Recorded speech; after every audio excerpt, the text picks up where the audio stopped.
Voy bu, nam uchun hamma taomlaringiz go'shtli deganlar uchun go'shtsiz taom tayyorlaymiz. Bu idishni taom tayyorlash uchun gazga qo'yib, yuragim hovuchlab turdim, ishqilib sinib ketmasmikin deb videoni oxirigacha ko'ring, nima bo'lganini ko'rasiz. Qizib turgan yog'da sosiskalarni maydalab to'g'rab, tillarang qilib qovuramiz. Alohida idishga ikkita tuxumni chaqib, qovurilgan sosiskaga qo'shamiz. Xohishga ko'ra chesnok yoki ko'k piyozni ham maydalab qo'shib aralashtirib olamiz. Pomidorni ham mayda-mayda qilib to'g'rab taomimizga qo'shamiz. Bu taomga yanada eng zo'r mazzani beradigan garimdorini ham maydalab to'g'rab tashlang, shunaqa dimoqlaringizni ochadi.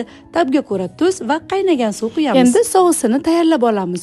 Soya va uni ustidan ketchupni solib aralashtiramiz. Qaynab chiqqan taomni ustiga solib aralashtirib olamiz. Endi tayyor lapshalarni solib pastroq olovda 3-4 daqiqa tindirib qo'yamiz. Bay, hidlari ishtahani ochadi-ya. Xohishga ko'ra sir ham qo'shsangiz yanada mazali bo'ladi. Agar sizga retsept yoqqan bo'lsa, like bosib yaqinlaringizga bo'lishib qo'ying. Agar ishtahangiz ochilsa, Robiyangizningkiga mehmonga keling.